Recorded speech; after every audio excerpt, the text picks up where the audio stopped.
We just renovated our garage into a full-blown apartment, including an office, a studio, a playroom, an extra bedroom and bathroom. This is my office, or at least part of it, and I'm really excited about my bookshelves. I've seen bookshelves organized beautifully, and it's always intimidated me and made me so curious as how to make it happen.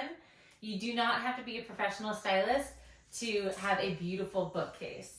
I have organized my books by color. I'm going to show you how to organize your books by color, along with some other organizational tips and styling tips to make your shelves look beautiful. But before we do, make sure to hit that thumbs up button, subscribe to my channel for more health and homesteading, and check out those supers, gifts, and memberships, y'all, for more support. Let's dig in. The first thing you should know is that when I thought about the idea of organizing my books by color, at first I thought to myself, this isn't going to actually make sense. It's not going to be practical. Because I thought, well, before I had my books organized by subject matter, I had my books organized by subject matter and not by color. So I felt like this wasn't going to be practical, but indeed I have become a believer in the rainbow book trend. Also, what you have to understand is it's not just about organizing your books from dark to lightest, one color to the next, but there's a ton of other pieces involved that are actually going to elevate your bookshelf. The first being having some sort of dividers in between your books, whether it's laying your books horizontally or using something that I'm referring to as blocks. They're like blocking up or breaking up the books. And so that could be anything from stones to pretty boxes or baskets or some little other shelving units I have. Anything you can put in there to just break things up. I knew I had a few items that I wanted to break up my books with, and I wasn't sure how I was going to go about doing it, but I knew I wanted the colors to kind of go with the book. So for example, a green stone with my green books, or a cool brown leather box next to my browns, purple amethyst next to the purple, and so on. The first step of all of this is organizing the books into their colors. So taking them off the shelves, taking them out of your boxes, and putting them into piles of their color. Blues, greens, blacks, whites. Let's watch what this process actually looks like. So I've got white creams, lots of green, because I've got lots of plant books. Black, I've got some pink and peaches. These are all kind of beiges and browns. A couple of red, they'll probably go with the pink, since there's only two. I've got some purple there, which would actually look really nice next to the black. And I've got some blue. I'm also looking at pieces that I can put in between things to sort of break things up, like this pretty little leather box. These little pieces here are probably gonna be too small to hold anything up, so I'll probably just put those on the sides. And I want easy access to, these are all my crafting things with thread and needles and yarn. So this is what I'm working with.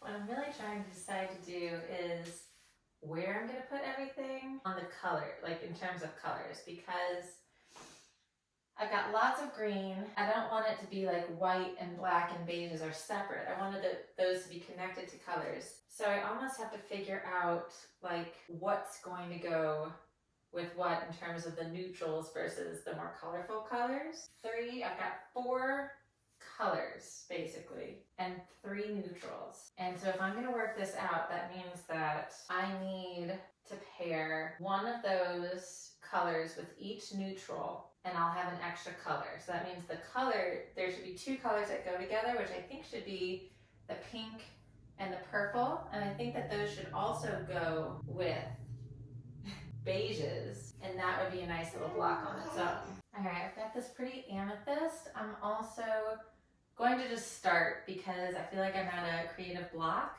and if I don't start, then I'm not going anywhere. I'm going to start with white because I really want my colors to be most present. The next thing I'm doing is I'm also paying attention to height, and I'm trying to put the height. I'm just moving things around based on the color and the height.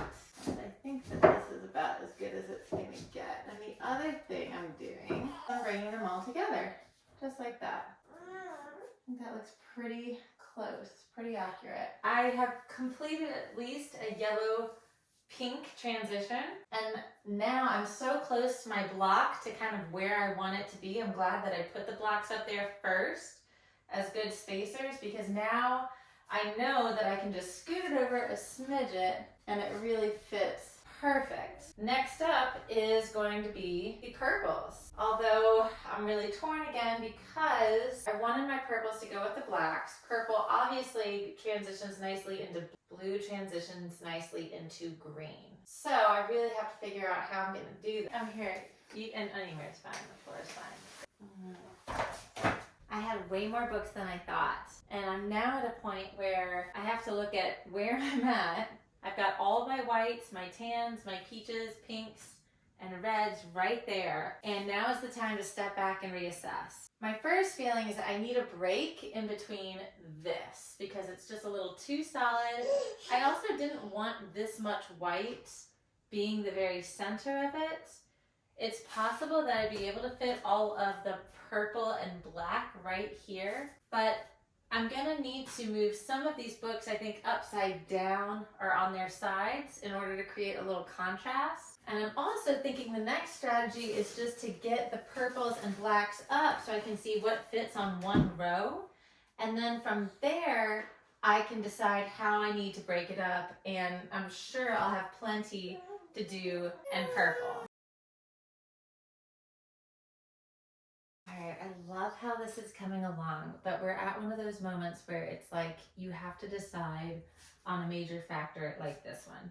I have this much space, perfect to put some sort of block. I really don't want to put like a block piece, and I'm referring to blocks as like something that blocks up in between the books. I don't want to put something on the end because I've got those statement pieces on the very end. So I really feel like this is where I need some sort of block, like right here. And the only thing that really would fit this space would be that amethyst. So now I'm gonna have to move all these books down in order to put this shelf up here because the amethyst only fits on the top shelf. But I really like the way this looks. I can put something kind of cute and small on top of here that would look nice. So let's get to it. So once I got the books on the shelf and started with the game plan, I then realized that based on the books, number of books, I had to move some things around, switched up the shelves. I was paying attention to height. So I was trying to first prioritize matching the colors, and then second priority was the height. And so there's going to be some oddities in there, some books that are a little bit taller than others, but in general I was trying to put all the heights together.